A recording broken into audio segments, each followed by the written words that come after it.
देखिए, कल मैंने आपको बताया था कि जब एक बॉडी किसी दूसरी बॉडी के कांटेक्ट में आती है तो एक कांटेक्ट फोर्स लगता है। मैंने आपको बताया था कल कि ग्राउंड के इलेक्ट्रॉन ब्लॉक के इलेक्ट्रॉन पर एक इलेक्ट्रोमैग्नेटिक फोर्स लगाते हैं जिसे हम कांटेक्ट फोर्स कहते हैं।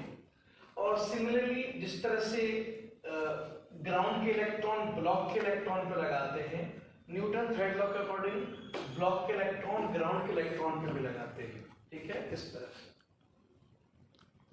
फिर मैंने आपको ये भी पढ़ाया था लास्ट क्लास में कि हम इसको दो फोर्स से रिप्लेस कर सकते हैं। मैंने कल बताया था हर इंक्लाइन क्वांटिटी को हम दो क्वांटिटी से रिप्लेस कर सकते हैं, quantity in X and quantity in Y.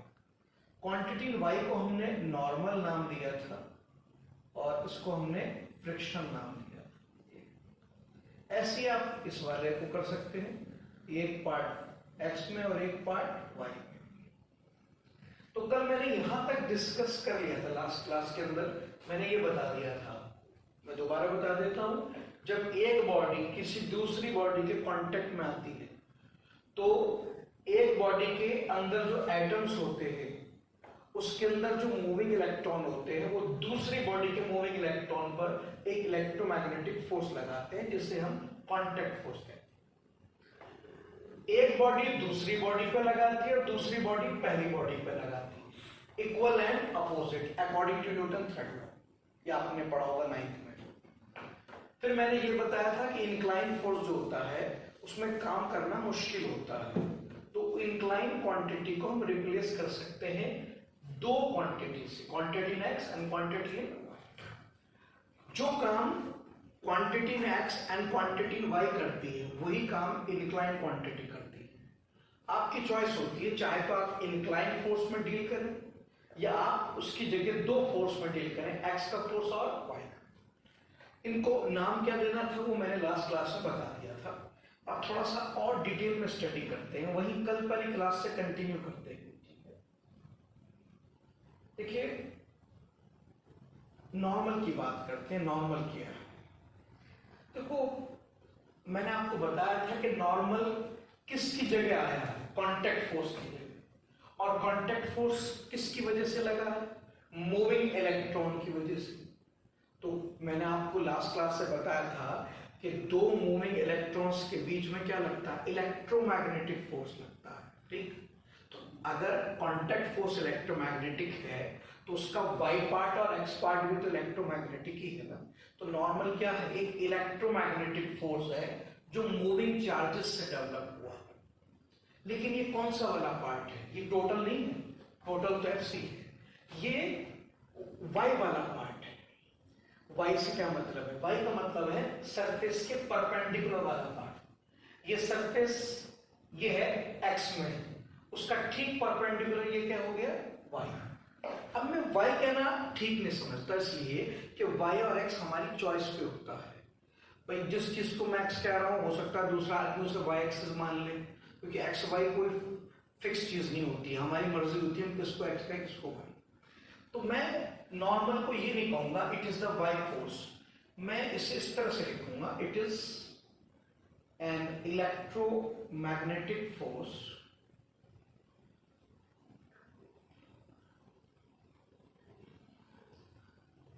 which act perpendicular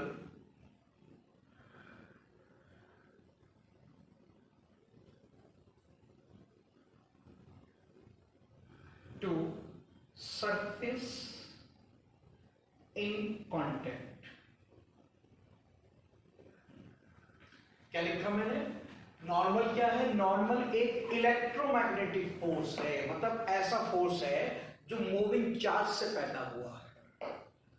किसके मूविंग चार्ज? सर, दो बॉडी जब कांटेक्ट में आती है तो एक बॉडी के मूविंग चार्ज दूसरी बॉडी के मूविंग चार्ज पे इलेक्ट्रोमैग्नेटिक फोर्स लगा है, ये वो है। मगर ये टोटल नहीं है। कौन सा वाला पार्ट है? ये वो पार्ट है जो कहां लगता है? सरफेस के परपेंडिकुलर। किसके परपेंडिकुलर? Surface in contact. जो सरफेस कांटेक्ट में आया है, देखो ये बॉडी के कई सरफेस हैं, मगर कांटेक्ट में तो ये आया है ना ग्राउंड के साथ, तो जो सरफेस कांटेक्ट में आया है उसके परपेंडिकुलर, ठीक है। तो नॉर्मल क्या है, एक इलेक्ट्रोमैग्नेटिक फोर्स है जो मूविंग चार्ज से पैदा होता है और ये फोर्स सरफेस इन कांटेक्ट के परपेंडिकुलर लगता है। ये तो हो गया मीनिंग, ये मैंने लास्ट क्लास में बता दिया था। इसमें कई चीजें हैं। पहली चीज, नॉर्मल बॉडी पे कब लगता है, जब बॉडी किसी के कांटेक्ट में आती है। जब दो बॉडी कांटेक्ट में आएगी तो दोनों बॉडी के मूविंग इलेक्ट्रॉन एक दूसरे पे फोर्स लगाएंगे। दोनों फोर्स इलेक्ट्रोमैग्नेटिक होंगे और उन दोनों इलेक्ट्रोमैग्नेटिक फोर्स को मैंने लास्ट क्लास में बताया था हम कांटेक्ट फोर्स कहते हैं। उसका एक पार्ट नॉर्मल होगा और एक पार्ट फ्रिक्शन होगा। तो नॉर्मल जब लगेगा जब दो बॉडीज कांटेक्ट में आएंगी, और अगर बॉडी एक से ज्यादा कांटेक्ट बनाए तो दो नॉर्मल है। जैसे मान लीजिए मैं जमीन के ऊपर खड़ा हूं, फ्लोर पे खड़ा हूं, तो मेरे जो पैर हैं वो जमीन के साथ कांटेक्ट बना रहे हैं, हाँ, तो एक नॉर्मल जमीन से लगेगा। अभी फिलहाल मेरी बॉडी में एक नॉर्मल लग रहा है। अच्छा, अब इसमें एक बात आती है कि सब पैर तो दो हैं, दो लगेंगे नहीं, ऐसे हम इस तरह से काउंट नहीं करते हैं। एक सरफेस को का एक नॉर्मल मार्क करते हैं। ऐसे अगर हम कहेंगे पैर दो, ऐसे तो पैर के अंदर फिंगर भी 5 है, ऐसे तो फिर हर फिंगर का अलग अलग हो गया। नहीं, मेरे पैर दोनों के दोनों जमीन से कांटेक्ट में है, तो जमीन क्योंकि एक सरफेस है तो उसको एक कांटेक्ट माना जाएगा। तो दोनों पैर फ्लोर के कांटेक्ट में, एक फ्लोर से आएगा नॉर्मल। अच्छा, अभी एक आ रहा है, अब मान लीजिए मैं ऐसे खड़ा हो जाऊं, ऐसे, तो अब मेरे पैर जमीन से कांटेक्ट में, एक नॉर्मल वहां से आएगा, और मेरा हाथ वॉल के कांटेक्ट में है तो एक नॉर्मल कहां से आएगा, वॉल से। एक, ये नहीं कि सब 5 फिंगर है तो 5 आएंगे, नहीं, सबको मिलाकर एक आएगा। एक सरफेस का एक मार्क करते हैं बस, ठीक है। वो 5 फिंगर है मगर पांचों का रिजल्टेंट एक मार्क करेंगे। तो एक कांटेक्ट से एक नॉर्मल आता है। अब जितने आपके बॉडी के कांटेक्ट होंगे डिफरेंट सरफेसेस से उतने आ जाएंगे। जैसे अगर मैं इस वक्त खड़ा हूं तो मेरी बॉडी सिर्फ जमीन के साथ कांटेक्ट में है तो एक नॉर्मल आएगा। और अगर मैं ऐसे टेबल पे हाथ रखूं तो एक जमीन से कांटेक्ट है, एक टेबल से, कितने आएंगे, 2। और ऐसे रख दूं तो नीचे जमीन से आएगा नॉर्मल, एक टेबल से आएगा, एक वॉल से आएगा, कितने हो जाएंगे, 3। एक कांटेक्ट से एक नॉर्मल। हमेशा नहीं, कांटेक्ट थोड़ा टाइट होना चाहिए, लूज कांटेक्ट नहीं होना चाहिए। लूज का मतलब थोड़ा सा ग्रिपिंग होनी चाहिए। जैसे मान लो कांटेक्ट बनाने के 2 तरीके, एक तो यह है कि मैं फिंगर को जस्ट टच करूं ऐसे, इससे नॉर्मल नहीं आता। थोड़ा प्रेस करो उसको, थोड़ा दबाओ। जब आप दबाओगे तो आपकी फिंगर्स के इलेक्ट्रॉन वॉल के इलेक्ट्रॉन के नजदीक आएंगे, तब इलेक्ट्रोमैग्नेटिक फोर्स डेवलप होगा। अगर आप बिल्कुल जस्ट टच करेंगे तो उससे क्या है कि फिंगर के इलेक्ट्रॉन वॉल के इलेक्ट्रॉन से थोड़ा गैप पे रहेंगे, तो ज्यादा फोर्स डेवलप नहीं हो पाएगा, टेंडिंग टू 0 हो जाएगा। थोड़ा प्रेसिंग करो। आप कहेंगे आपके पैर जमीन पे प्रेस कर रहे हैं, क्यों नहीं कर रहे, सब मैं इतना भारी हूं, मेरा वेट पूरा का पूरा मुझे प्रेस कर रहा है जमीन के अंदर, तो जाहिर सी बात है मेरे इलेक्ट्रॉन्स जो है वो जमीन के काफी करीब हो गए मेरे वेट की वजह से। थोड़ा प्रेसिंग करनी पड़ेगी। कांटेक्ट का मतलब ये नहीं कि आप जस्ट कांटेक्ट बना देंगे, नहीं, थोड़ा दबाओ उसको। थोड़ा दबाओगे तो इलेक्ट्रॉन्स करीब आएंगे, तब वो इलेक्ट्रोमैग्नेटिक फोर्स डेवलप हो पाएगा, ठीक है। तो मैं इस बात को लिख देता हूं, normal force is developed when a body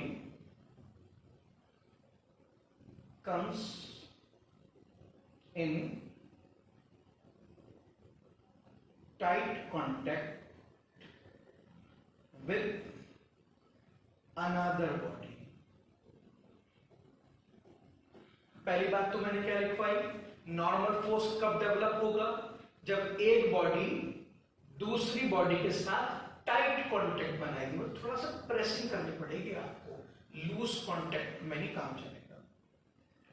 if, मैं लिख देता हूं दूसरी बात में, if body just touch other body, just touch का मतलब होता है बस हल्के से छू दिया, then normal is not develop.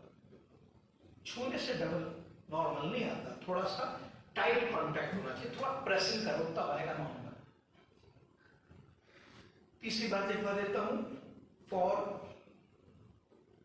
Each contact one normal is develop.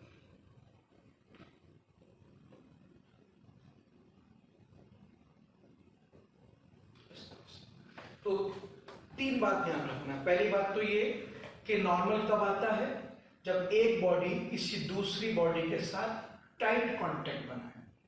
दूसरी बात, अगर बॉडी किसी दूसरी बॉडी के साथ जस्ट टच कर रही है तो नॉर्मल नहीं आता। तीसरी बात, एक कांटेक्ट से एक नॉर्मल आता है। तो अगर आपकी बॉडी दो कांटेक्ट बना रही है दो अलग अलग सरफेस से, तो दो नॉर्मल आ जाएगी, ठीक है। तो जितने कांटेक्ट बनाएंगे उतने नॉर्मल आ जाएंगे। अब पहली बात तो हो गई नॉर्मल कब आता है, वो मैंने कल से बता रहा हूं। नॉर्मल तब आएगा जब हमारी बॉडी किसी दूसरी बॉडी को टच करेगी। दूसरी बात, कितना आता है, उसका मैग्नीट्यूड क्या होता है। देखिए, नॉर्मल का जो मैग्नीट्यूड होता है, magnitude of normal is self adjusting. Normal की वैल्यू फिक्स नहीं होती, सेल्फ एडजस्टिंग होती है। सेल्फ एडजस्टिंग का मतलब नॉर्मल अपनी वैल्यू को जरूरत के हिसाब से बदलता रहता है, फिक्स नहीं है। इसका मतलब हम निकाल नहीं सकते, नहीं, ये मैंने कब कहा, निकाल सकते हैं मगर सिचुएशन देखने के बाद निकाल सकते हैं।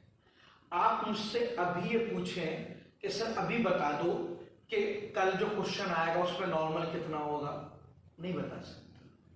क्वेश्चन ले आओ, क्वेश्चन को देखकर सॉल्व करके मैं बता दूंगा कितना है, क्योंकि हर क्वेश्चन में अलग अलग आता है, फिक्स नहीं होता। अगर नॉर्मल की वैल्यू फिक्स होती तो हम रट लेते, भाई इतनी होती है, हर बार यही रहेगी, क्वेश्चन कोई सा हो यही रहेगी। ऐसा नहीं है, हर क्वेश्चन में बदलती है वैल्यू। जैसे मैं आपको एग्जांपल देता हूं, जैसे मान लीजिए आपने ग्राउंड पर एक ब्लॉक रखा ऐसे, तो कल वाले लेक्चर में मैंने आपको बताया था कि एवरी मास अट्रैक्ट अनदर मास।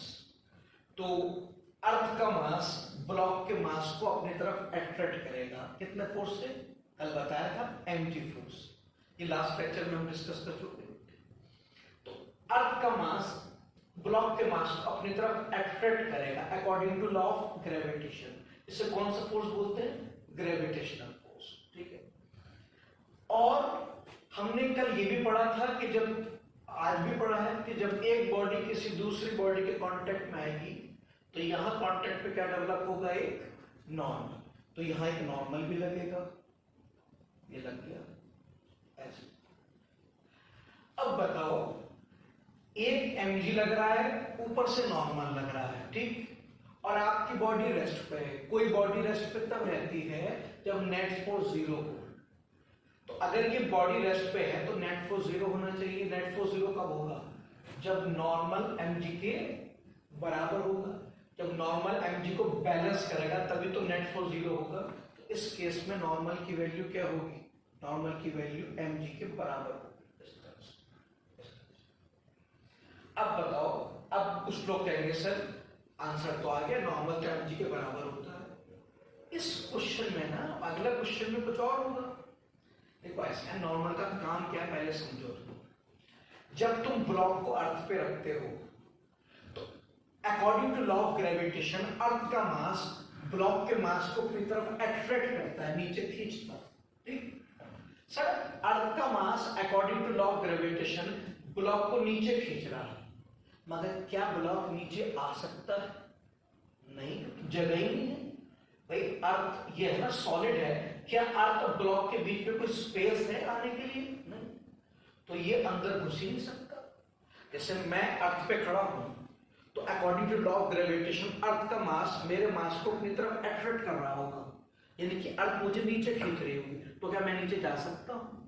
कैसे जाऊंगा सर, मेरे और अर्थ के बीच में गैप कहाँ है? बिल्कुल मैं जमीन को टच कर रहा हूँ। अब जमीन के अंदर थोड़ी घुस सकता हूँ, जमीन सॉलिड है, क्या मैं सॉलिड चीज के अंदर घुस जाऊंगा? तो मैं अंदर तो नहीं जा सकता ना। उसी तरह से बेटे ये ब्लॉक जमीन पे रखा है, अब according to law of gravitation earth का मास इसके मास को अपनी तरफ अट्रैक्ट कर रहा है, अपनी तरफ खींच रहा है, मगर ये जा तो नहीं सकता ना, अर्थ के अंदर थोड़ी घुस जाएगा, ये अर्थ सॉलिड होती है ना। तो अब अगर अंदर नहीं जा सकता तो किसी दूसरे फोर्स को इसे बैलेंस करना पड़ेगा ना, ताकि नेट फोर्स जीरो, क्योंकि अगर नेट फोर्स जीरो ना हुआ तो बेटे फिर ये नीचे जाएगा ब्लॉक आपका। अगर किसी बॉडी पे कोई फोर्स नीचे लगेगा तो वो फोर्स उसे नीचे ले जाएगा, और नीचे वो जा नहीं सकता क्योंकि अर्थ सॉलिड है। तो जाहिर सी बात है अगर अर्थ सॉलिड है और ये नीचे नहीं जा सकता तो एक और फोर्स को आना पड़ेगा जो उसको क्या कर दे, बैलेंस कर दे। वो नॉर्मली तो है, किसने लगाया है? कल बताया तो था, ग्राउंड के इलेक्ट्रॉन ब्लॉक के इलेक्ट्रॉन पे क्या लगाएंगे, एक इलेक्ट्रोमैग्नेटिक फोर्स लगाएंगे, वही तो है नॉर्मल। तो ये फोर्स भी अर्थ ने लगाया और ये भी अर्थ ने लगाया, ठीक है। मगर क्योंकि ब्लॉक को रेस्ट पे रखना है, ब्लॉक नीचे नहीं आ सकता, अर्थ के अंदर नहीं घुस सकता, तो इन दोनों फोर्स को आपस में बैलेंस होना पड़ेगा, तो नॉर्मल mg के बराबर लगेगा। तो इस क्वेश्चन में आप कह सकते हैं नॉर्मल mg के बराबर, ठीक है। इसको आप इस तरह से समझिए, जैसे मान लीजिए according to law of gravitation earth ने ब्लॉक को अपनी तरफ अट्रैक्ट किया विद फोर्स mg, ठीक। According to law of gravitation since earth ने उसे खींचा तो वो नीचे आने की कोशिश करेगा। अब ब्लॉक अर्थ से कहेगा कि भाई तुमने मुझे अपनी तरफ खींचा है, तो अब आपने क्योंकि मुझे अपनी तरफ बुलाया है तो मैं आपकी तरफ आऊंगा, तो मुझे जगह दो, मुझे नीचे आना। अब बताओ अर्थ तो सॉलिड है, सॉलिड के अंदर ब्लॉक कैसे घुस जाएगा? तो अब क्योंकि अर्थ को मालूम है कि ये मेरे अंदर नहीं घुस सकता, तो इसलिए अर्थ अपने इलेक्ट्रॉन से इसके इलेक्ट्रॉन पर एक नॉर्मल लगाएगी, ताकि वो नॉर्मल इस एनर्जी को क्या कर दे, बैलेंस कर दे। और फिर जब ये बैलेंस हो जाएगा तो नेट फोर्स जीरो हो जाएगा, ये ब्लॉक नीचे आने की जिद नहीं करेगा। क्योंकि सोच के देखो, अगर अर्थ के इलेक्ट्रॉन ने ब्लॉक के इलेक्ट्रॉन पे नॉर्मल ना लगाया तो खाली mg रह जाएगा, और फिर mg इस ब्लॉक को नीचे खींचेगा और नीचे जाने की जगह होगी नहीं, तो उससे क्या होगा?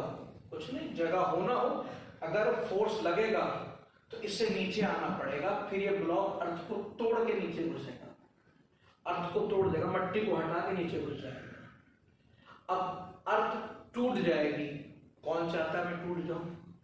कोई भी चीज नहीं चाहती मैं टूटूं। तो जब ब्लॉक नीचे आने की जिद करेगा अर्थ के अंदर, तो अर्थ नहीं चाहती मैं टूट जाऊं, तो अर्थ अपनी जान बचाने के लिए अपने इलेक्ट्रॉन से इसके इलेक्ट्रॉन पर एक नॉर्मल लगवाएगी, ताकि ये नॉर्मल समझू क्या कर दे, इस तरह से। अब सिचुएशन बदल देते हैं। अब मान लीजिए एक ब्लॉक है जिसका मास है, again according to law of gravitation earth का मास इसके मास को अपनी तरफ क्या करेगा, अट्रैक्ट करेगा, ठीक। तो एक फोर्स तो अर्थ ने लगाया, ग्रेविटेशन फोर्स। अब ये mg चाह रहा है कि ब्लॉक नीचे आ जाए। कहां से आ जाए? नीचे जगह है आने की, सॉलिड अर्थ के अंदर थोड़ी घुस सकता है। और मान लो मैंने आर्टिफिशियली भी एक फोर्स लगा दिया F, बाहर से अपने हाथ से लगा दिया मैंने एक फोर्स। तो अब बताओ ये ब्लॉक अर्थ के अंदर जो घुसना चाह रहा, कितनी ताकत से घुसना चाह रहा है? mg plus F। mg भी चाहता है कि ब्लॉक अर्थ के अंदर घुस जाए और F भी चाहता है कि ब्लॉक अर्थ के अंदर घुस जाए। तो अब बताओ कितनी ताकत से ब्लॉक नीचे घुसने की कोशिश कर रहा है इनसाइड द अर्थ? mg नहीं, mg प्लस है। तो बताओ अब अर्थ अपने इलेक्ट्रॉन से इसके इलेक्ट्रॉन पे कितना नॉर्मल लगाएगा? क्या भी mg लगाएगा? नहीं। अब अर्थ अपने इलेक्ट्रॉन से ब्लॉक के इलेक्ट्रॉन पे जो नॉर्मल डेवलप करेगा वो डेवलप करेगा mg प्लस f। क्यों? देखो अब ब्लॉक mg और f दोनों से नीचे जाने की कोशिश कर रहा है, और सॉलिड अर्थ के अंदर ब्लॉक जा नहीं सकता, तो अब अर्थ किसको बैलेंस करना चाहती है, mg को प्लस f को। तो अर्थ अपने इलेक्ट्रॉन से ब्लॉक के इलेक्ट्रॉन पे जो नॉर्मल डेवलप करेगी वो mg नहीं करेगी, mg प्लस f करेगी, ताकि नेट फोर्स क्या हो जाए, 0 हो जाए और ये ब्लॉक नीचे जाने की जिद छोड़ दे। अब नॉर्मल कितना हो गया, mg प्लस f, पहले mg था mg। ऐसे ही हर क्वेश्चन में अलग अलग आंसर आएगा। अब ये ध्यान रखना, नॉर्मल का मैग्नीट्यूड फिक्स नहीं होता, वही तो लिखवाया था, it is self adjusting, question to question vary करेगा। इस क्वेश्चन में mg है, इसमें mg प्लस है, किसी और में कुछ और होगा। हर क्वेश्चन को देखना पड़ेगा, हर क्वेश्चन में ये देखना पड़ेगा कि बॉडी कितनी ताकत से अर्थ के अंदर घुसना चाह रही है, उतनी ताकत से ही अर्थ उसे ऊपर नॉर्मल देगी, ताकि रिजल्टेंट फोर्स 0 हो जाए और वो नीचे घुसने की जिद छोड़ दे। क्या ये नॉर्मल अर्थ ही देती है? नहीं, अर्थ तो मैं एग्जांपल ले रहा हूं। अब आप अपना हाथ दीवार पे रखें, अब दीवार को ऐसे प्रेस करें 10 न्यूटन से। अब बताओ 10 न्यूटन से आप अपने हाथ को दीवार के अंदर घुसाना चाह रहे हैं, दीवार आपके हाथ को घुसा लेगी? नहीं। तो क्या करेगी दीवार? 10 न्यूटन से आप प्रेस करेंगे, दीवार के इलेक्ट्रॉन आपके हाथ के इलेक्ट्रॉन को 10 न्यूटन से बाहर की तरफ प्रेस करेंगे, ताकि वो नॉर्मल आपके हाथ के फोर्स को क्या कर दे, बैलेंस। तो बताओ दीवार कितना नॉर्मल देगी आपको? 10 न्यूटन। क्यों? आपने अपने हाथ को 10 न्यूटन से अंदर प्रेस किया, इस कोशिश में कि आपका हाथ दीवार के अंदर चला जाए।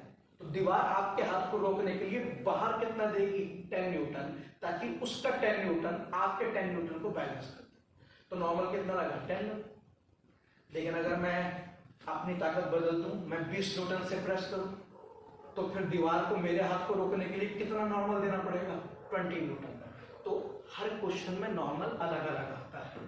नॉर्मल का काम है बॉडी को दूसरी बॉडी में घुसने से रोकना। जब भी बॉडी किसी दूसरी बॉडी के कांटेक्ट में आती है तो वो उसके अंदर घुसने की कोशिश करती है, तो नॉर्मल का काम है उस बॉडी को घुसने से रोकना। अब रोकने के लिए कितना फोर्स चाहिए, वो सिचुएशन टू सिचुएशन वेरी करता है, इसलिए नॉर्मल की कोई फिक्स वैल्यू नहीं। हाँ, 95% केसेस में नॉर्मल mg के बराबर आता है। इससे एक मिसकंसेप्शन दिमाग में ये बैठ जाता है कि सर ज्यादातर क्वेश्चन में तो नॉर्मल mg आ रहा है, तो रट लेता हूं कि नॉर्मल mg है। बेटा ज्यादातर क्वेश्चन में आ रहा है, हर क्वेश्चन में तो नहीं आ रहा है। अब पता लगा तुमने हर बार mg लिख दिया, उस क्वेश्चन में mg नहीं था, तो आंसर गलत हो जाएगा तुम्हारा। आप रटो कुछ मत, आप क्वेश्चन टू क्वेश्चन सॉल्व करो। हाँ, अब सवाल ये आता है कैसे सॉल्व करो। सॉल्व करना बताऊंगा फिजिक्स में। मैंने आपसे लास्ट क्लास में क्या कहा था, मैं अभी फिजिक्स नहीं पढ़ा रहा, मैं भी आपको सिर्फ वो बेसिक चीजें बता रहा हूं जो फिजिक्स को पढ़ने के लिए जरूरी है। ये फिजिक्स नहीं पढ़ा रहा हूं, फिजिक्स को पढ़ाने के लिए जो बेसिक्स चाहिए वो पढ़ा रहा हूं। जब मैं फिजिक्स पढ़ाऊंगा तो वहां मैं आपको नॉर्मल निकालने का तरीका बताऊंगा कि नॉर्मल की वैल्यू कैसे निकालते हैं। ये बात बिल्कुल सही कि नॉर्मल अगर फिक्स नहीं है तो निकलेगा कैसे, वो मैं बताऊंगा आपको आगे चल। बस फिलहाल ये समझ लो फिक्स नहीं है, क्वेश्चन टू क्वेश्चन वेरी करता है। ठीक है, तो नॉर्मल के रिगार्डिंग पहली बात तो क्या हो गई कि वो एक इलेक्ट्रोमैग्नेटिक फोर्स है जो एक बॉडी के दूसरी बॉडी के कांटेक्ट से आता है।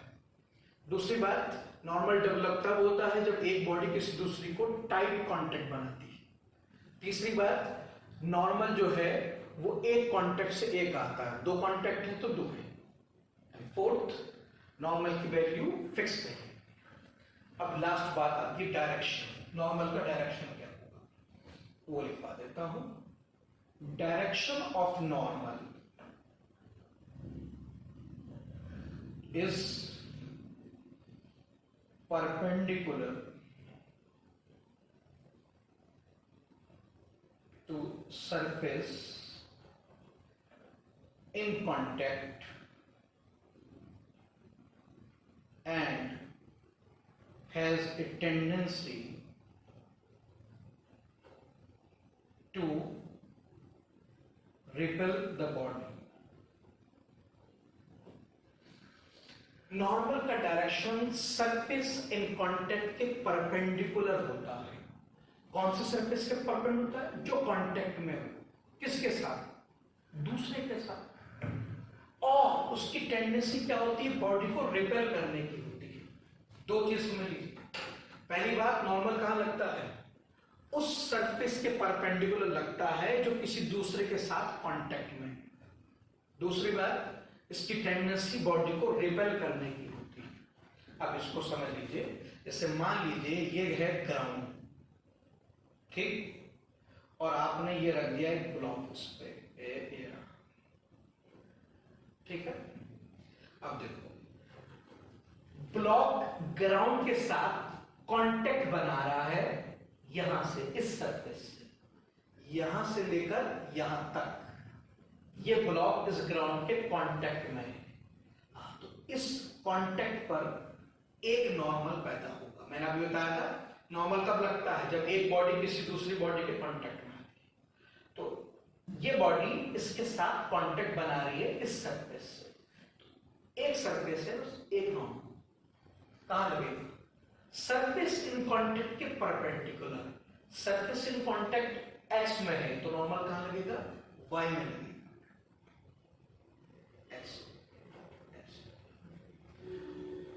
वाई में कहा? ऊपर या नीचे? क्या लिखा उसने? It has a tendency to repel the body. इसकी कोशिश बॉडी को दूर फेंकने की होती है। किस बॉडी को? जिस पे तुम नॉर्मल मार्क कर रहे हो। अगर मैं नॉर्मल ब्लॉक पे मार्क कर रहा हूं तो ब्लॉक को दूर फेंकेगा कौन? ब्लॉक किसके कांटेक्ट में है? ग्राउंड के। ग्राउंड फेंकेगा दूर। अब बताओ, अगर ग्राउंड से मैं कहूं कि ब्लॉक को अपने से दूर फेंको तो ऊपर फेंकेगा ब्लॉक को, नीचे फेंकेगा? ऑब्वियसली ऊपर, क्योंकि ग्राउंड नीचे है ना। अगर ग्राउंड नीचे है तो अपने से दूर करने के लिए ब्लॉक को कहां फेंकेगा? ऊपर फेंकेगा ना। तो नॉर्मल ऊपर लगेगा। ये कौन सा नॉर्मल है? On block by ground. समझ लो सही से। पहली बात, नॉर्मल कहां लगता है? सरफेस इन कांटेक्ट के परपेंडिकुलर। दूसरी बात, जिस पे नॉर्मल लगता है वो दूसरी वाली बॉडी से दूर जाने की कोशिश करता है। अगर ब्लॉक पे नॉर्मल लग रहा है तो वो ग्राउंड से दूर जाने की कोशिश करता है। अब क्योंकि ग्राउंड नीचे है तो दूर जाने के लिए ऊपर जाएगा। ये नॉर्मल किस पे लगाया मैंने? ब्लॉक। ग्राउंड ने ब्लॉक पे नॉर्मल लगाया, क्या ब्लॉक ग्राउंड पे नहीं लगाएगा? हाँ, न्यूटन थर्ड लॉ आपने पढ़ा है 9th क्लास में। जब कभी बॉडी, एक बॉडी किसी दूसरी बॉडी पे फोर्स लगाती है तो दूसरी बॉडी पहली बॉडी पे फोर्स लगाती है, इक्वल एंड ऑपोजिट। अगर ग्राउंड ने ब्लॉक पे लगाया तो ऑब्वियसली ब्लॉक ग्राउंड पे लगाएगा। कहां? भाई न्यूटन थर्ड लॉ के अकॉर्डिंग देखो, ब्लॉक पे ऊपर लगा है तो ग्राउंड पे कहां लगेगा?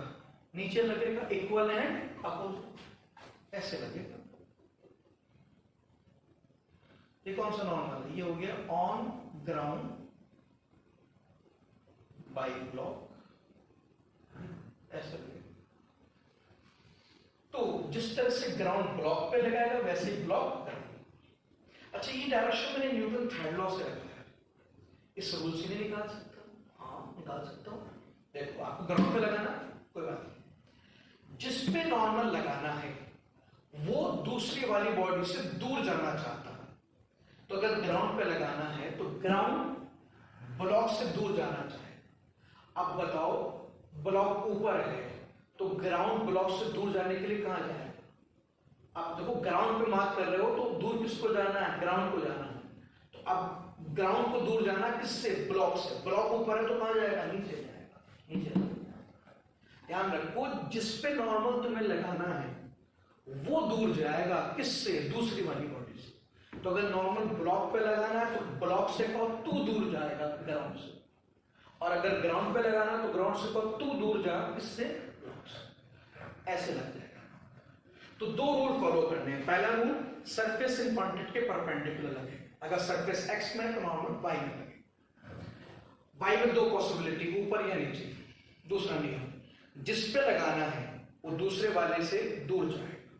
अब उसके अकॉर्डिंग देख लो कैसा करना। अच्छा, तो ब्लॉक पे ऊपर लगेगा, ग्राउंड पे नीचे। दोनों लगाने पड़ते हैं? नहीं, दोनों को लगाने पड़ेंगे। भाई आप अपनी जरूरत के हिसाब से लगाना। मैंने तो दोनों नॉर्मल लगा के दिखा दिया आपको, अब बाकी आप ही देखना आपको क्वेश्चन किस पे सॉल्व करना है। अगर आपको क्वेश्चन ब्लॉक पे सॉल्व करना है तो आप बस वो नॉर्मल मार्क करो जो ब्लॉक पे लगेगा, ग्राउंड वाला मत मार्क करो, जब ग्राउंड को सॉल्व ही नहीं करना आपको। हमेशा फोर्स उस बॉडी के मार्क करते हैं जिसे आपको सॉल्व करना। अब अगर एग्जामिनर क्वेश्चन ब्लॉक पे पूछ रहा है तो आपके लिए बस वही फोर्स इंपॉर्टेंट है जो उस बॉडी पे लग रहा है। बाकी जिस बॉडी पे क्वेश्चन ही नहीं पूछा गया उस पर मार्क करके तुम क्या करोगे, अपना टाइम वेस्ट करोगे। इसलिए दोनों नहीं मार्क करने, मार्क तो एक करना जिसको सॉल्व करना। और एग्जाम्पल लेते हैं, मान लीजिए हम यहां पर एक ब्लॉक को वॉल के कांटेक्ट में रख देते हैं।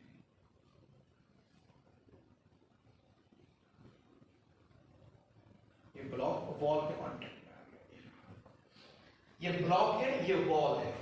ब्लॉक दीवार के साथ टच कर रहा है, यहां से यहां तक कांटेक्ट, यहां से यहां तक आएगा ना। अब मैं आपको पढ़ा चुका हूं कि जब एक बॉडी किसी दूसरी बॉडी को टच करती है तो टच करने से क्या पैदा होता है, नॉर्मल। इस सरफेस पे नॉर्मल है, ठीक है। कहा पहला नियम क्या था, सरफेस इन कांटेक्ट के परपेंडिकुलर। अब सरफेस इन कांटेक्ट y में है तो y का परपेंडिकुलर क्या होगा, हॉरिजॉन्टल। नॉर्मल लगेगा हॉरिजॉन्टल।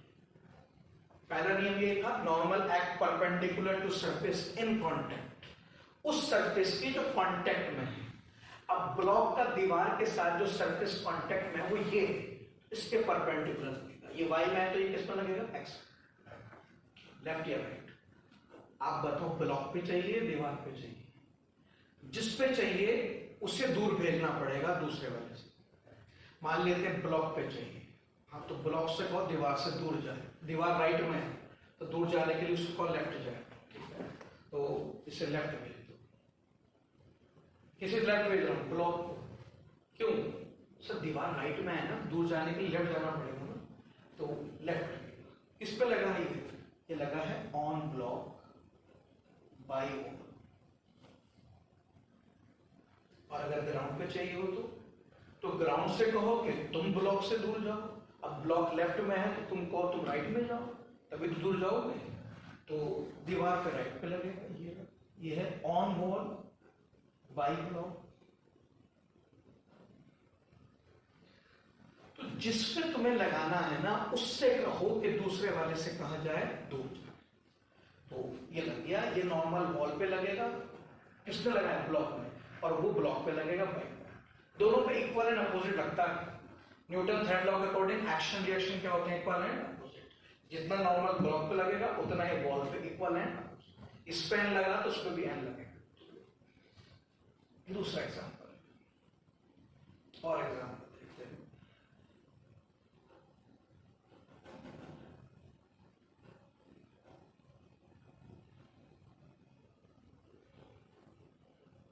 इसे क्या बोलते हैं, इसे कुछ लोग वेज कहते हैं, कुछ लोग इनक्लाइन प्लेन कहते हैं,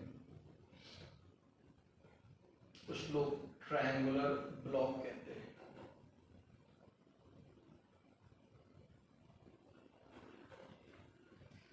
अब देखो, ये ब्लॉक इनक्लाइन प्लेन को टच कर रहा है, कहां से, यहां से, ठीक है।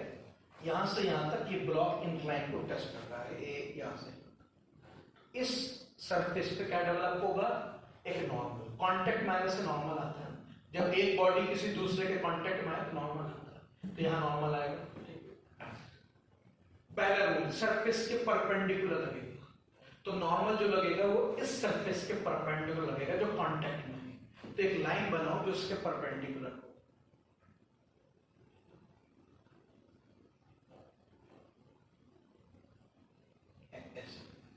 यहां लगेगा नॉर्मल, इस लाइन के इधर या इधर।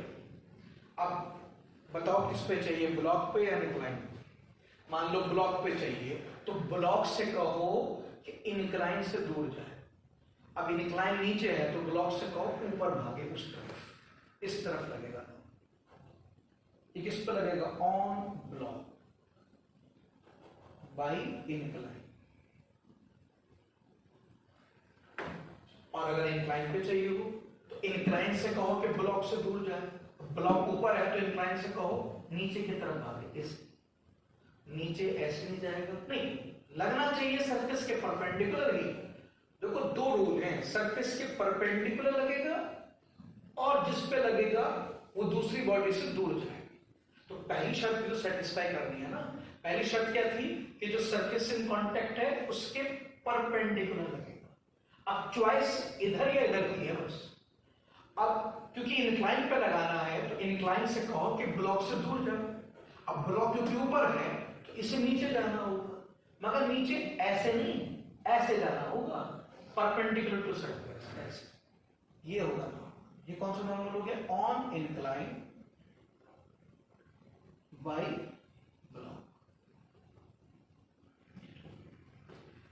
अगेन दोनों नहीं मार्क करने होते एग्जाम में, मैं तो समझाने के लिए दो दो मार्क कर रहा हूं। एग्जाम में सिर्फ एक मार्क करना होता है, वो वाला जिसकी आपको जरूरत हो। अगर एग्जामिनर क्वेश्चन में ब्लॉक के बारे में क्वेश्चन पूछता है तो आप सिर्फ वो फोर्स मार्क कीजिए जो ब्लॉक पे लगते हैं, इंक्लाइन वाले फोर्स मार्क करने की जरूरत नहीं। और अगर क्वेश्चन इंक्लाइन पे आया है तो फिर वो नॉर्मल मार्क कीजिए जो इंक्लाइन पे लगेगा, फिर ब्लॉक वाले मार्क करने की जरूरत नहीं। ये रूल याद रख लीजिए। पहला नियम क्या है?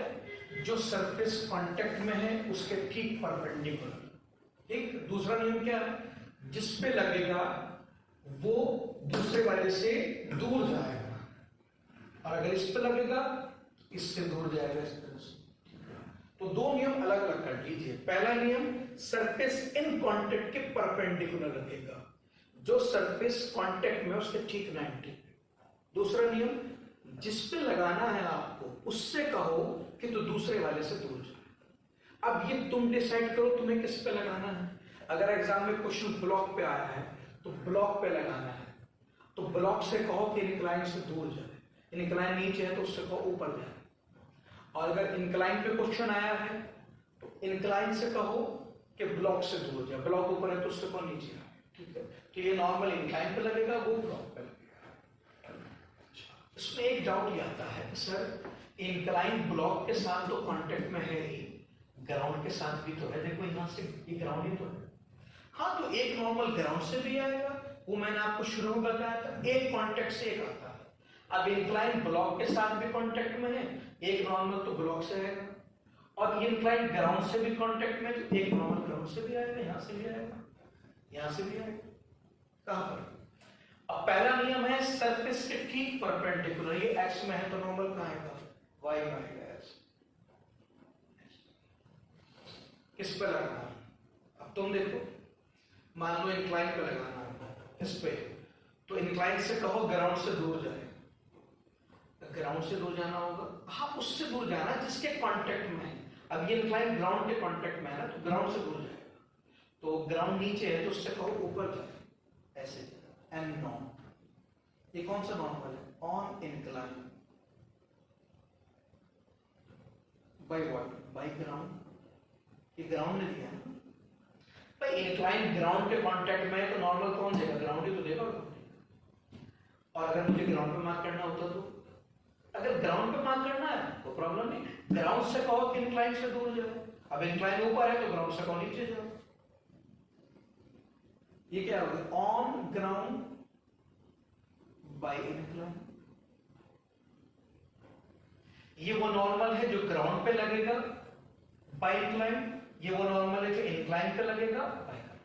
अगेन दोनों नहीं मार्क करते, मार्क करेंगे सिर्फ वो जिसके बारे में एग्जामिनर क्वेश्चन पूछेगा। अगर एग्जामिनर इंक्लाइन पे क्वेश्चन पूछ रहा है तो ये मार्क करूंगा, और एग्जामिनर अगर ग्राउंड पे क्वेश्चन पूछ रहा है तो ये मार्क करूंगा। मैं क्लास में दो दो मार्क इसलिए कर रहा हूं समझाने के लिए, ताकि ये बात ध्यान रहे कि फोर्स दोनों बॉडी पे लगता है। ये आपने 9th क्लास में पढ़ा होगा, न्यूटन थर्ड लॉ, और every action there is an equal and opposite reaction. तो हमेशा फोर्स पेयर्स में आते हैं, एक्शन और रिएक्शन, इसलिए मैं दो दो मार्क कर रहा हूं। बाकी आपको दो दो मार्क करने की जरूरत नहीं है एग्जाम में, आप सिर्फ एक मार्क करना, उस बॉडी पे मार्क करना जिसे तुम्हें सॉल्व करना। ठीक है, तो इस ब्लॉक पे कितने नॉर्मल लगेंगे? एक। ठीक है, ग्राउंड पे कितने लगेगा? एक। इंक्लाइन पे कितने लगेंगे? दो। एक लगेगा ब्लॉक से ये वाला, एक लगेगा ग्राउंड से ये वाला। इंक्लाइन पे दो क्यों लगेंगे? क्योंकि इंक्लाइन दो जगह से कांटेक्ट बना रहा है। ये इंक्लाइन ब्लॉक से भी कांटेक्ट बना रहा है यहां से, और यही इंक्लाइन ग्राउंड से भी कांटेक्ट बना रहा है। अब मैंने आपको शुरू में लिखवा दिया था एक कांटेक्ट से नॉर्मल हटा। तो अब इंक्लाइन क्योंकि दो दो जगह से कांटेक्ट में है, ऊपर ब्लॉक के साथ कांटेक्ट में है, नीचे ग्राउंड के साथ, इसलिए दो नॉर्मल लगेंगे इंक्लाइन। तो ब्लॉक पे एक लगेगा वो वाला, ग्राउंड पे एक लगेगा ये वाला, इस पे दो लगेंगे, एक ब्लॉक से और एक तीन भी लग सकते हैं, चार। देखो तो जितने कांटेक्ट बनेंगे, एक बॉडी जितने कांटेक्ट बनाएंगी उतने नॉर्मल लगेंगे इसके ऊपर। बस रूल याद रखना जो मैंने बताया। और देखते हैं इसके अंदर। इसमें पिछले क्वेश्चन में एक चीज ध्यान रखना, ये जो नॉर्मल लगा है, एग्जामिनर कभी कभी इसका एंगल पूछ लेता है कि वाई से कितना एंगल है, या एक्स से पूछ सकता है। तो याद रखना ये जो इंक्लाइन का नॉर्मल होता है, ये वर्टिकल से उतना ही एंगल बनाता है जितना खुद इंक्लाइन, ये इंक्लाइन हॉरिजॉन्टल से बनाता है। देखो वैसे तो ये सॉल्व करना चाहिए हमें बाय ज्योमेट्री। हम 10th क्लास में ज्योमेट्री पढ़ते हैं मैथ्स में, कायदे में, तो हमें सॉल्व करके निकालना चाहिए। आप कर लेना, आपको मैथ्स की ज्योमेट्री पता है, आप कहेंगे मैं भी निकाल के दिखा दूंगा, मगर आप फिर भी याद कर लें। इंक्लाइन प्लेन का जो नॉर्मल होता है वो वर्टिकल से वही एंगल बनाता है जो खुद इंक्लाइन हॉरिजॉन्टल से बनाता है। अब इंक्लाइन प्लेन का जो नॉर्मल है वो वर्टिकल से वही एंगल बनाएगा जो खुद इंक्लाइन हॉरिजॉन्टल से। अब इंक्लाइन हॉरिजॉन्टल से थीटा बनाना है, तो इंक्लाइन का नॉर्मल में वर्टिकल से क्या बनाएगा? थीटा। मैं इस बात को लिख देता हूं, देख लीजिए। Angle of normal of incline with vertical equal to angle of incline with horizontal. याद करने तो अच्छा है ताकि बार बार ज्योमेट्री लगाने की जरूरत ना पड़े। हाँ, अगर आपको ज्योमेट्री निकालना हो तो मैं ज्योमेट्री लगा के दिखा देता हूँ, आप एक बार देख लीजिए कैसे। 10th क्लास में ज्योमेट्री पढ़ते हैं, नॉर्मल ऐसे लगा था ना, ऐसे लगा था नॉर्मल, ठीक है। ये थीटा है, आपको नॉर्मल का एंगल किससे चाहिए? वाई से चाहिए, वाई से चाहिए। अब ये देखो ये 90 है, तो बताओ ये एंगल कितना होगा? ये थीटा है, ये 90 है, तो आपको पता है किसी भी ट्रायंगल में टोटल एंगल 180 होता है, ठीक है। इसको अल्फा मान लेते हैं, ठीक है। तो थीटा प्लस अल्फा प्लस 90 कितना होना चाहिए? 180। तो यहाँ से अल्फा कितना आ गया? 90 minus theta. Theta plus 90 plus alpha, तीनों ट्रायंगल में तीनों एंगल का सम 180 होता है, तो अल्फा आ गया। अभी बताओ अगर ये अल्फा है तो फिर ये भी अल्फा होना चाहिए। ये वाला, ये एंगल निकाल लेते हैं, ये वाला, ये 90 है, ये वाला, ये एंगल कितना है? ये वाला, ये अल्फा है, तो ये एंगल कितना हो जाएगा बेटे? क्या हो जाएगा? 90 माइनस अल्फा। क्यों? इसलिए कि ये जो लाइन आ रही है, देखो ये लाइन इस सरफेस के 90 पाई, देखो 90 डिग्री है, तो ये पूरा एंगल 90 है। तो अगर ये अल्फा है तो फिर ये एंगल क्या आएगा? 90 माइनस अल्फा आएगा, ये वाला एंगल। अब आप बताओ अगर ये एंगल 90 माइनस अल्फा है तो 90 माइनस अल्फा की वैल्यू कितनी बनती है? 90 माइनस अल्फा हो गया 90 माइनस थीटा कितना है? थीटा। तो ये एंगल थीटा हो गया, ठीक है। अब देखो ये एंगल और ये एंगल अपोजिट एंगल है, आपने 10th क्लास में पढ़ा होगा अपोजिट एंगल इक्वल होते हैं। तो अगर ये एंगल थीटा आ रहा है तो फिर ये एंगल भी क्या आएगा? थीटा। आप चेक कर लीजिए, ये एंगल थीटा है, ये थीटा आ गया था ना वहां से, देखो। और ये एंगल अपोजिट एंगल है, अपोजिट एंगल क्या होता है? इक्वल। देखो थीटा आ गया। अब बताओ इंक्लाइन का नॉर्मल वर्टिकल से वही एंगल बनाना है जो खुद इंक्लाइन किससे बना रहा है? हॉरिजॉन्टल से बना रहा है। क्या करें? एक तरीका तो ये है निकालने का। एक तरीका और बता देता हूं, ज्योमेट्री कई तरह से रख सकती है। आप ऐसे लगाओ, ये नॉर्मल ऐसे लगेगा, और आपको एंगल कहाँ से चाहिए, वाई से। ये थीटा गिवन है, ये 90 है, तो बताओ ये एंगल कितना होगा, 90 माइनस थीटा। ये थीटा है 90, तो 90 माइनस थीटा होना चाहिए ना, टोटल एंगल 180 होगा। अब इस एंगल को मैं कुछ मान लेता हूं, लेट अस से फाई एंगल। अब आप बताओ, ये स्ट्रेट लाइन है, स्ट्रेट लाइन, स्ट्रेट लाइन के सारे एंगल का सम क्या होता है, 180 होता है। तो सम करो 90 माइनस थीटा, ये 90 और ये फाई, इन तीनों का सम 180 होना चाहिए। तो करके देखो, 90 minus theta plus 90 plus five equals to 180। तो यहाँ से देखो फाइव किसके बराबर आ गया। तो आप देखो नॉर्मल वर्टिकल से थीटा एंगल बना रहा हूँ, वही एंगल जो हॉरिजॉन्टल है। तो ज्योमेट्री से आप कुछ भी निकाल सकते हैं, और ज्योमेट्री का कोई एक तरीका नहीं होता। 10th क्लास में आप वेरियस ज्योमेट्री पढ़ते हैं, आप किसी भी तरह की ज्योमेट्री लगा सकते हैं।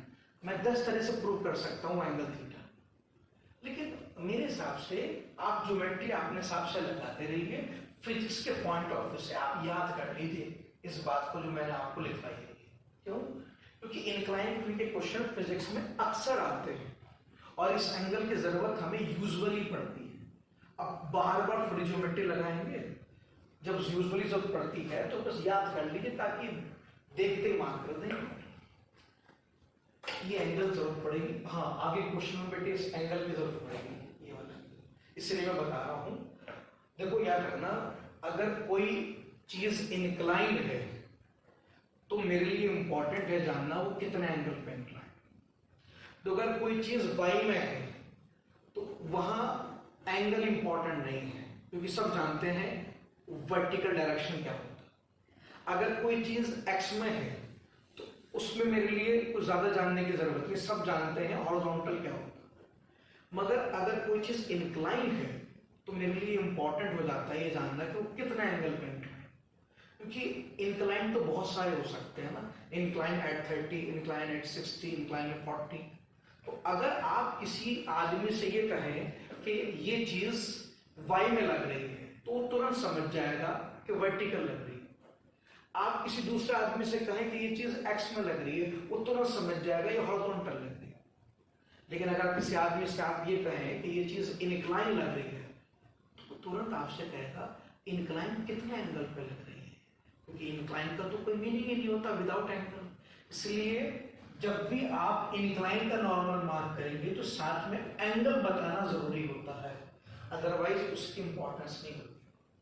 इसका एहसास आपको तब होगा जब फिजिक्स पढ़ेंगे। जब फिजिक्स पढ़ेंगे तो आप देखना बिना एंगल के मैं इसको यूज नहीं कर पाऊंगा। तो जब कभी ध्यान रखना, जब कभी कोई क्वांटिटी इंक्लाइन आएगी फिजिक्स में तो आप ये जरूर चेक करना वो कितना एंगल पे इंक्लाइन है, अदरवाइज उस क्वांटिटी को आप फर्दर यूज नहीं कर पाओगे। इसलिए मैंने बात क्लियर की। और एग्जांपल लेते हैं नॉर्मल, ठीक है। वैसे मान लीजिए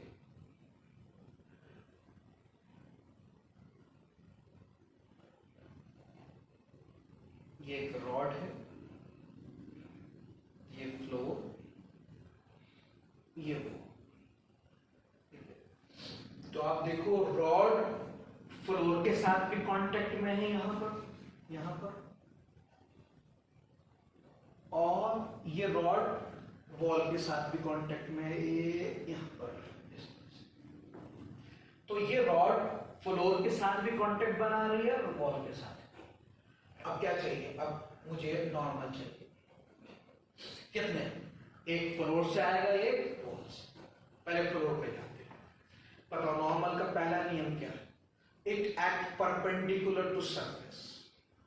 कौन सा सरफेस, फ्लोर का सरफेस या रॉड का सरफेस? ये कंफ्यूजन तो पहले नहीं आता, कैसे आता? पिछले जो हमने एग्जांपल किए हैं उनमें सरफेस कॉमन थे। आप देखो हमने पहला एग्जांपल ये किया, तो यहाँ पे ब्लॉक का सरफेस भी एक्स में है और ग्राउंड का सरफेस भी एक्स में है।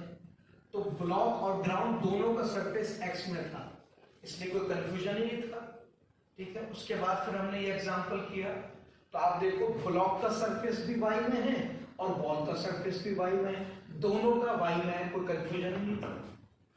उसके बाद फिर हमने ये क्वेश्चन किया, तो ब्लॉक का सरफेस भी इंक्लाइन है और वेज का सरफेस भी इंक्लाइन है, अगेन हमें कोई कंफ्यूजन नहीं हुआ।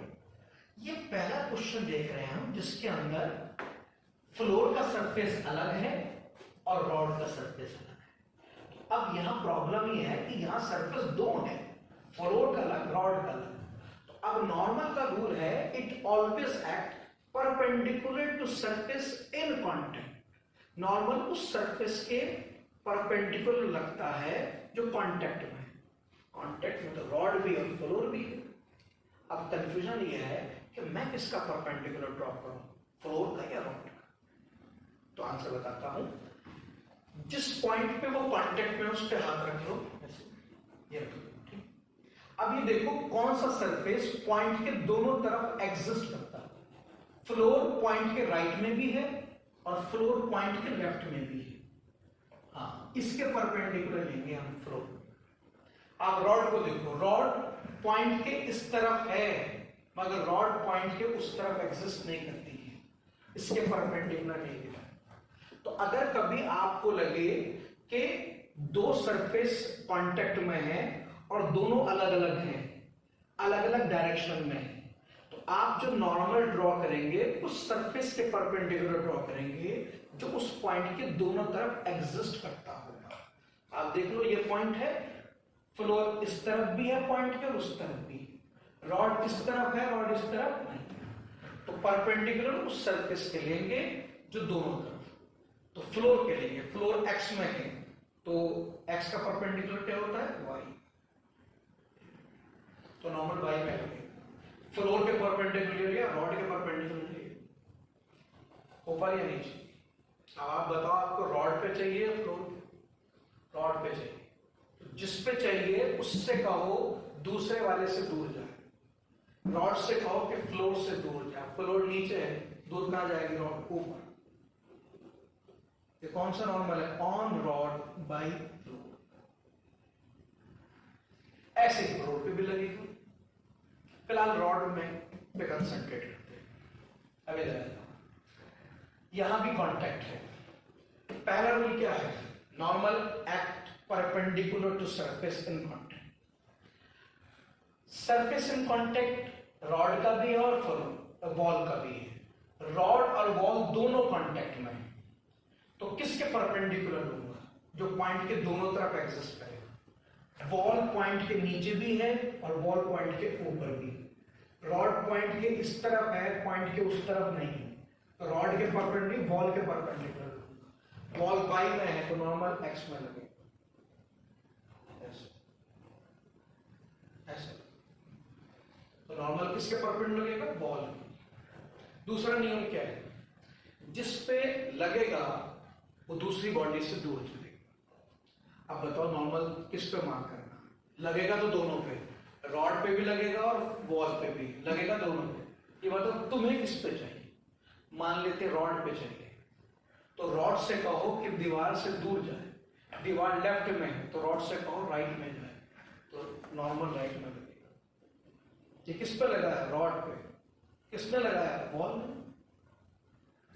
जिस तरह से रॉड पे लगा है वैसे ही वॉल पे भी लगा होगा, मगर फिलहाल मेरा इंटरेस्ट किस पे था? सिर्फ रॉड पे, तो मैंने रॉड वाला मार्क किया, वॉल वाला मार्क किया। वॉल पे इधर लगेगा क्योंकि वॉल लेफ्ट में है ना, तो वॉल दूर जाने के लिए इधर भागेगी। वो मैं मार्क नहीं कर रहा हूं, मार्क कर रहा हूं रॉड पे। ध्यान रखो, जिस पे तुम मार्क करना चाहते हो ना, उससे कहो कि दूसरे वाले से कहां जाए? दूर। जब दो बॉडी टच करती है ना, नॉर्मल दोनों पे लगता है। बात यह है तुम किस पे लगाना चाहते हो। जिस पे तुम लगाना चाहते हो उससे कहो कि दूसरे वाले से कहां चला जाए? नॉर्मल आगे दो, तो ये नॉर्मल वो है जो रॉड पे लगेगा बाई फ्लोर, ये नॉर्मल वो है जो रॉड पे लगेगा बाई वॉल।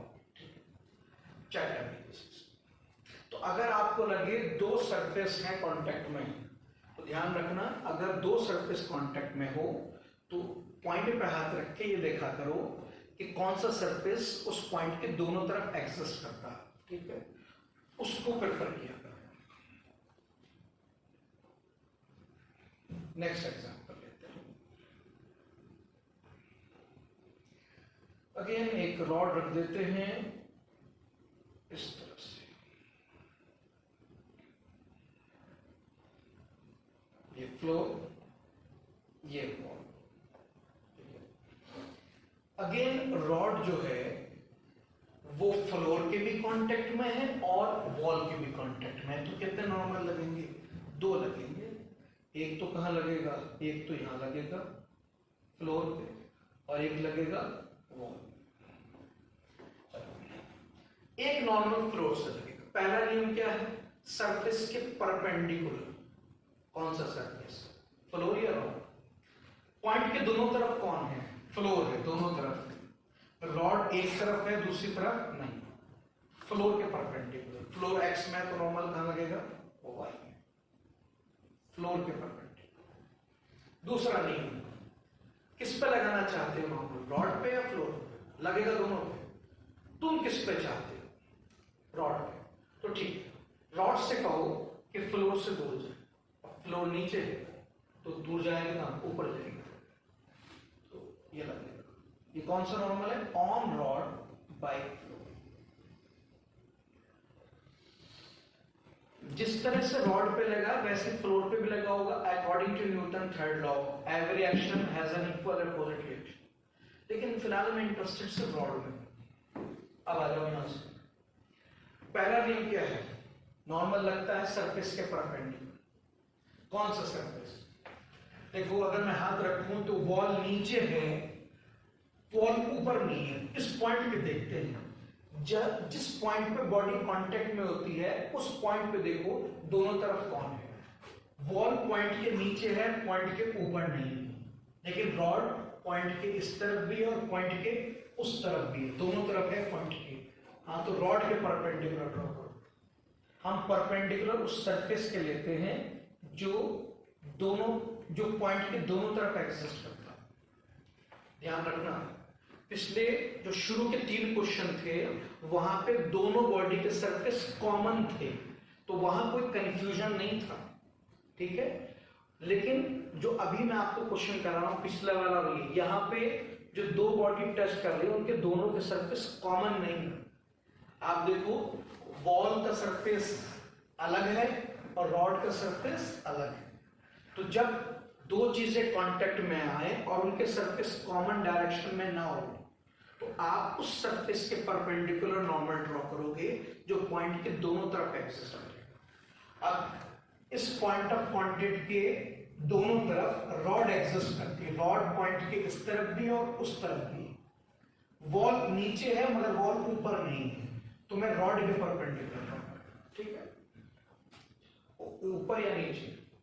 देखो, पहला नियम है सरफेस के परपेंडिकुलर, वो मैंने बता दिया आपको, उस सरफेस के परपेंडिकुलर जो दोनों तरफ। अगला नियम क्या है? जिस पे लगेगा उससे कहो लगाने वाले से दूर जाए। अब लगेगा तो दोनों पे, दीवार पे भी लगेगा और रॉड पे भी। तुम किस पे चाहते हो? लेट अस से रॉड पे। हाँ, तो रॉड से कहो कि वॉल से दूर जाए, और वॉल नीचे है तो रॉड से कहो ऊपर जाए, उस तरफ, इस तरफ। क्या हो गया? On rod by wall.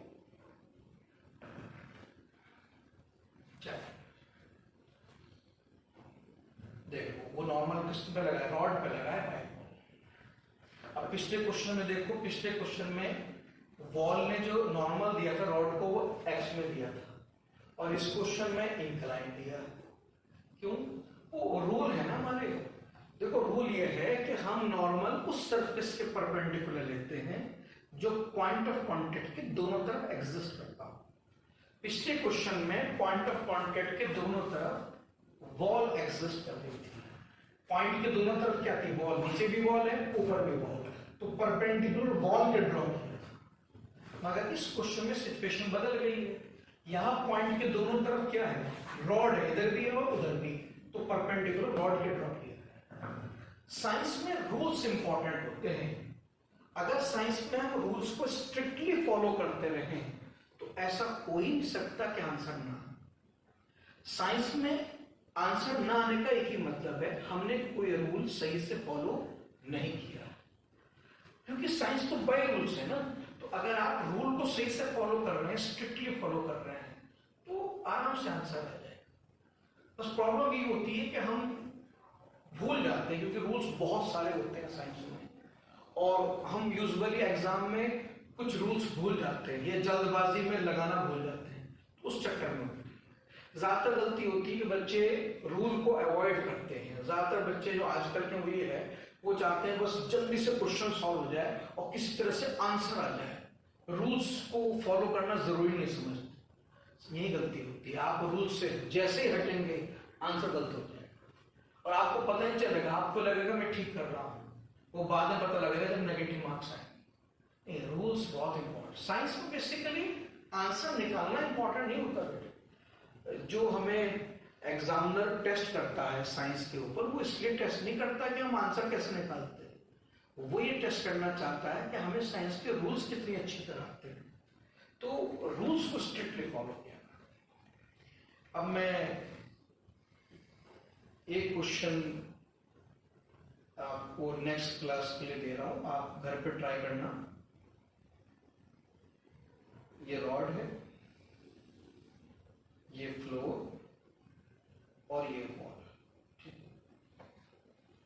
दोनों की टिप आपस में मिली। रॉड का एक एंड फ्लोर से कांटेक्ट में, एक नॉर्मल यहां से आएगा, रॉड का एक एंड वॉल के कांटेक्ट में, एक नॉर्मल यहां से। आप कंसेप्ट मैंने बता दिया, डायरेक्शन कैसे निकालते हैं। आप एक बार घर पर ट्राई करना, नेक्स्ट क्लास के अंदर मैं इसे डिस्कस करूंगा कि नॉर्मल कैसे मार्क किया।